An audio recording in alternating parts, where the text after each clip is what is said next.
नमस्कार सभी साथियों को। जैसा कि आप सभी को पता है, आज चंडीगढ़ स्पेशल एजुकेटर जेबीटी और टीजीटी का एग्ज़ाम पेपर था।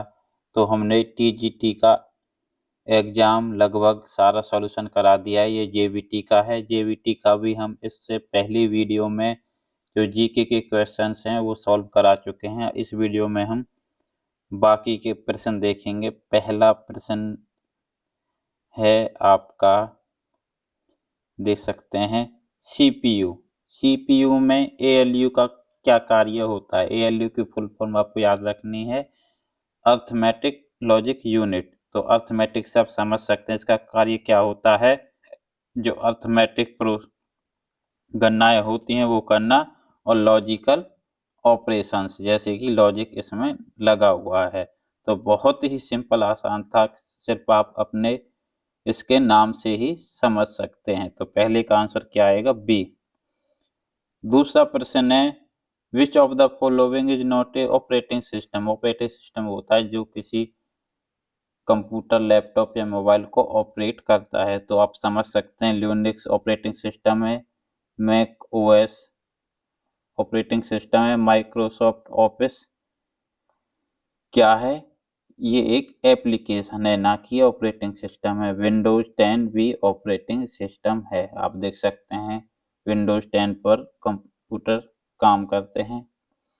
अब आते हैं मैथ के क्वेश्चन शुरू। पहला प्रश्न है, साधारण ब्याज पर एक राशि 5 वर्षों में इतनी हो जाती है, 6 वर्षों में इतनी हो जाती है। तो राशि क्या है? बहुत ही आसान है। आप 11,076 में से 10,650 घटा दो तो कितना बचेगा?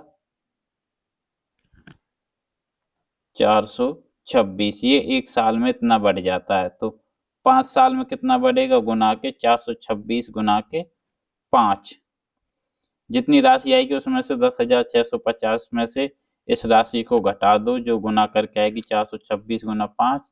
तो आपको मूल राशि आ जाएगी, जो कि है कितनी आएगी? 8520। सी इसका सही आंसर आएगा। अगला प्रश्न है आपका, पैमाने की सबसे बड़ी लंबाई जो बिल्कुल 30, 90, 1 मीटर मीन्स 120 सेंटीमीटर, आप इससे बोल सकते हैं 135 सेंटीमीटर। तो आपको इसमें साफ साफ पूछा है, क्या पूछा गया है इसमें? HCF, सबसे लंबाई, सबसे बड़ी लंबाई में हाईएस्ट कॉमन फैक्टर। तो इनका कौन सा आएगा? 5 हाईएस्ट नहीं है तो कितना आएगा? 15। 30, 30 तो कोई 30 से कम, 30 30 या 90, 30 100 का 120, लेकिन 30 से 135 नहीं जाएगा। तो हाईएस्ट कितना आएगा? 15। इसका सही आंसर होगा। अगला प्रश्न है, दो संख्याओं का सबसे बड़ा सामान्य भाजक 8 है, जबकि उनका सबसे छोटा गुणज 144 है। यदि एक संख्या 16 है तो दूसरी संख्या याद करें।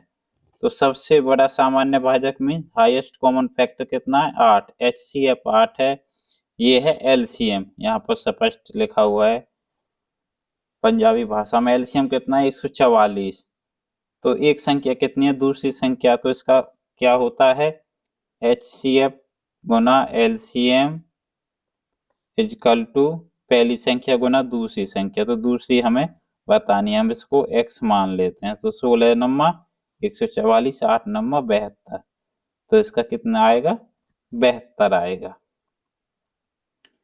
अगला प्रश्न है, यदि एक वस्तु को 8% हानि के बजाय 8% लाभ पर बेचा जाता है तो 12 रुपये अधिक प्राप्त होते हैं। तो वस्तु का क्रय मूल्य याद कीजिए। तो ये 12 रुपये कितने के बराबर है? यहाँ 8% हानि हो रही थी, लेकिन अब 8% लाभ हो रहा है। तो मीन्स 12 रुपये ने कितना? 16% कवर किया। कितने ने? 12 रुपये ने, क्योंकि 8% हानि भी घटा दी और 8% लाभ भी दे दिया। तो मीन्स 12 रुपये कितने के बराबर है? 16% के बराबर। तो 1 रुपये कितने के बराबर होगा? 12/16 गुना के 100। 4 तिया 12, 4 चौक 16, 4 से 25 बार 25 तिया 75। तो कितना आएगा इसका आंसर? 75। अगला प्रश्न है, ए ने एक वस्तु खरीदा और उसकी मरम्मत पर 110 खर्च किए, फिर उसने इसे 20% लाभ पर बेच दिया। बी ने इसे 10% के नुकसान पर सी को बेच दिया। सी ने इसे 10% के लाभ पर 1188 में बेच दिया। वह राशि क्या है? इसके दो सॉल्यूशन हो सकते हैं, मीन्स आप दो तरीके से इसे कर सकते हैं जितना मुझे नॉलेज है। एक तो आप इसमें से एक ऑप्शन मान लो और यहाँ से स्टार्ट करना शुरू कर दो राशि मानकर। यदि 1188 बच जाए तो वही आंसर सही होगा। नहीं तो आप इसे उल्टा भी कर सकते हैं, 1188 ले लो, 10% लाभ की जगह हानि कर दो। जहाँ हानि है वहाँ लाभ कर दो, जहाँ लाभ है वहाँ हानि कर दो, तो ये आंसर आ जाएगा। इसका आंसर आएगा 890 रुपये। डी इसका सही आंसर होगा। अगला प्रश्न है, 33 मीटर कपड़ा बेचने पर किसी व्यक्ति को 11 मीटर का विक्रय मूल्य प्राप्त होता है, लाभ प्रतिशत याद कीजिए। तो ये बिल्कुल सिंपल आसान है। 33 मीटर मीन्स आप मूल कपड़ा निकाल लो, 33 माइनस 11 कितना हुआ? 22। 22 मीटर का उसका क्रिया मूल्य है, 11 उसे लाभ हो जाता है, तो 11 दूनी 22, सीधा सीधा 50% इसका क्या आएगा? आंसर आएगा।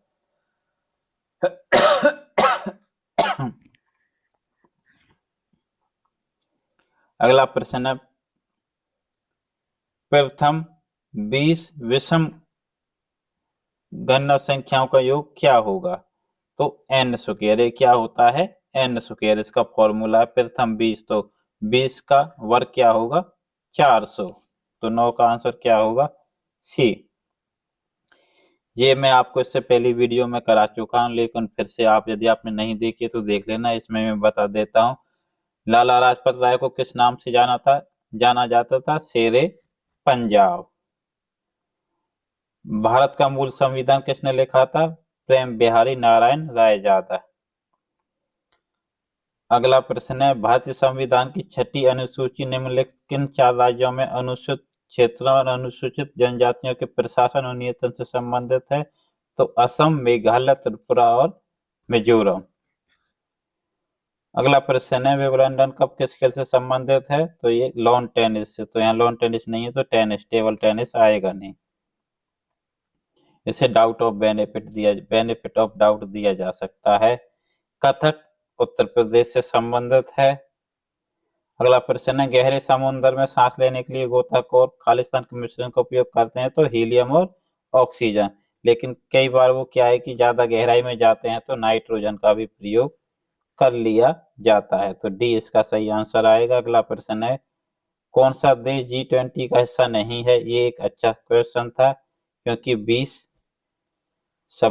देश मुश्किल से याद नहीं रह पाते तो कंफ्यूजन हो जाती है। तो इसका क्या आंसर आएगा? सिंगापुर। G20 का मतलब है ग्रुप ऑफ 20 देशों का समूह।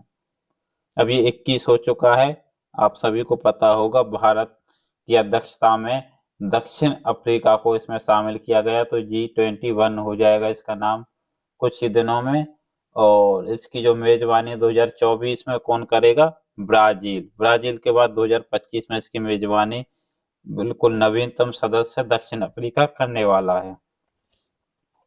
अब आ गई है रीजनिंग हम करेंगे अगले पार्ट में। यदि आपको वीडियो अच्छी लगे तो वीडियो को जरूर लाइक करें, चैनल को सब्सक्राइब करें। धन्यवाद।